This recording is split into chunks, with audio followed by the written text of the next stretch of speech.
Hello dear students, this is in continuation with practical file class 12th informatics practices program number 22, and this is the last program from Python Pandas related to data frame and CSV file. In this program you have to do you will learn how to transfer data from data frame to CSV file and vice versa. This is the last program from Python. We have completed 22 programs from Python Pandas series and data frame as well as from data visualization. Thereafter, you have to write 20 to 25 queries from SQL. That will be the last content of the practical file we will discuss after this.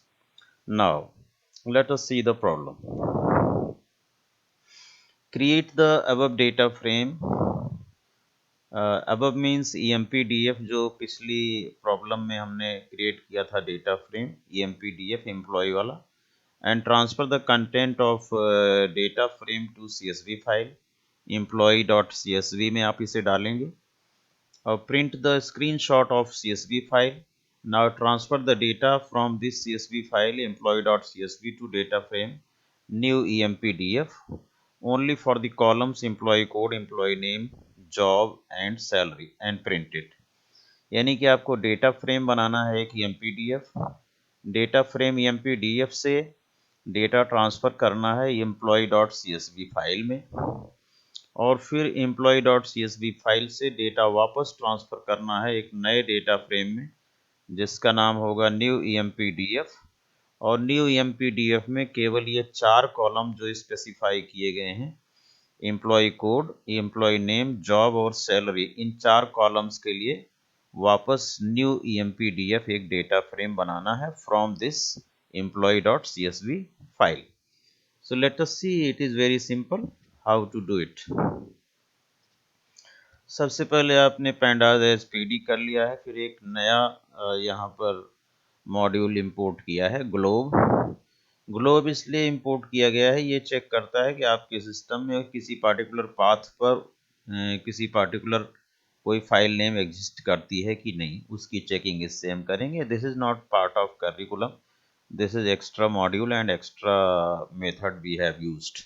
It is not compulsory to be used. Okay, तो यहाँ देखें आपने एक dictionary बना दी है employ code, then list of employ codes, E name, job, salary, bonus, zone, the same data frame as we have created earlier in previous practical. तो यहाँ पर ये डिक्शनरी बनाने के बाद employ DF equal to P dot data frame dictionary pass किए, इसके index बदल दिए 10, 20, 30, 40, 50. You can keep the default index also, no problem. तो आपको इंडेक्स स्पेसिफाई भी करने की ज़रूरत नहीं पड़ेगी. नाउ प्रिंट डेटा फ्रेम मैंने प्रिंट कर दिया MPDF. तो आप देखें हमारा एम्प्लॉय डीएफ इस तरह से है कुछ, ये जो ऊपर दिख रहा है this is the employ DF original, employ code, employ name, job, salary, bonus and zone, and this is the row index 10, 20, 30, 40, 50. So let us see what is being done after this. इसके बाद यहाँ पर एक file name along with path दिया गया है CSV file का, जिस नाम की CSV फाइल आप क्रिएट करना चाहते हैं. ई ड्राइव में ये पाथ लिखा हुआ है, पाथ में employee.csv फाइल का नाम है.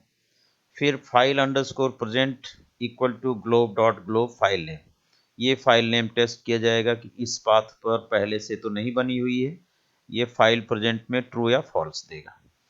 अब इसकी टेस्टिंग मैंने आगे की है. इफ नॉट फाइल प्रेजेंट, अगर ये फाइल प्रेजेंट जो है वो फॉल्स है तो empdf.tocsv ब्रैकेट में फाइल नेम. तो मैं क्या करूँगा, डेटा फ्रेम से tocsv मेथड का यूज़ करके, to_csv मेथड का यूज़ करके we will create a file on the same path with the same name. Which name? employee.csv, जो कि फाइल नेम में स्टोर है. तो इस नाम की एक फाइल बन जाएगी और हम मैसेज लिख देंगे data transferred from data frame to CSV successfully.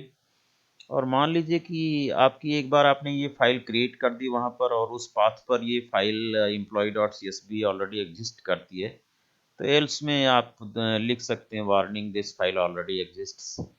तो ये आपके लिए मैसेज आ जाएगा कि ये फाइल पहले से ही वहाँ पर है. देयर आफ्टर ये आपका एक सेगमेंट हो गया कि how the data can be transferred from a data frame EMPDF to CSV file employee.csv, right.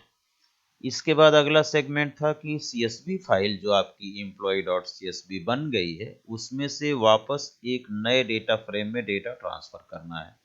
New EMPDF is equal to pd dot read CSV method होता है, रीड अंडरस्कोर CSV। उसके बाद ब्रैकेट में within double और single quote string के form में आप क्या करेंगे, पूरी फाइल का पाथ लिख देंगे जहां पर आपकी फाइल स्टोर है आपके सिस्टम में, एंड कॉमा, बिकॉज आपको कुछ ही कॉलम उस डेट उस CSV फाइल से रिट्रीव करना है नए डेटा फ्रेम में, इसलिए यहाँ पर एक पैरामीटर है use cols equal to list of columns to be retrieved from the CSV file to the new data frame। कौन कौन से कॉलम है, EMP कोड, E-नेम, जॉब और सैलरी, ये 4 कॉलम ही रिट्रीव करके नए डेटा फ्रेम में ट्रांसफर करना है। अगर सारे कॉलम लाना है तो ब्रैकेट यहीं क्लोज हो जाएगा, यूज कॉल्स लिखने की आपको जरूरत नहीं पड़ेगी। एंड मेथड इसके लिए क्या है, pd dot read underscore CSV। Now your new employ DF new data frame will be created, उसको हमने प्रिंट करके आपको दिखा दिया। So this is how we can transfer from data frame to CSV file as well as from CSV file to data frame back. यही आपकी informatics practices में है सिलेबस में, उसके लिए आपको ये प्रैक्टिकल दिया गया करने के लिए। तो ये आपको आना चाहिए कि आप कैसे डेटा फ्रेम से CSV फाइल बना सकते हैं और CSV फाइल से डेटा फ्रेम कैसे क्रिएट कर सकते हैं, और फिर बाद में आप डेटा फ्रेम पर जो भी एनालिसिस करना चाहें जैसे कि पिछले प्रैक्टिकल्स में आपको करवाया गया है कर सकते हैं। सो दैट्स इसके साथ मैं आउटपुट देख लेता हूँ एक बार। देखिए ये डेटा फ्रेम प्रिंट किया गया, उसके बाद जब मेरा डेटा ट्रांसफर हुआ तो ये मैसेज लिख करके आ गया, data transferred from data frame to CSV successfully. इसके बाद ये नया डेटा फ्रेम जो CSV फाइल से वापस बनाया है मैंने विद द इंडिसेस 0 1 2 3 4 के साथ ये बना है, employ code, ename, job and salary. तो ये आपका एक नया डेटा फ्रेम बना है। और इसके बाद जब मैंने इसमें से अपने ओल्ड डेटा फ्रेम EMPDF से डेटा ट्रांसफ़र किया था CSV फाइल में, तो ये CSV फाइल का भी एक स्क्रीनशॉट यहाँ पर लगा दिया गया है कि CSV फाइल को मैंने एक्सेल में खोल करके आपको शो किया है यहाँ पर। So that's all about this video. I think आपको ये वीडियो समझ में आ ही गया होगा। तो अगर आप चैनल पर नए हैं तो फटाफट आप चैनल सब्सक्राइब कर सकते हैं। और ये आपका ओरिजिनल डेटा फ्रेम फिर से यहाँ दिखाया गया है, और वार्निंग भी आ रही है, दिस फाइल ऑलरेडी एग्जिस्ट, जब पहले से ही फाइल रहेगी तो। और ये आपका न्यू डेटा फ्रेम है। तो चैनल सब्सक्राइब कर लिया है तो इसके बाद आप इस प्रैक्टिकल को अपने फ्रेंड्स में भी शेयर कर सकते हैं। Thank you for watching. Thank you.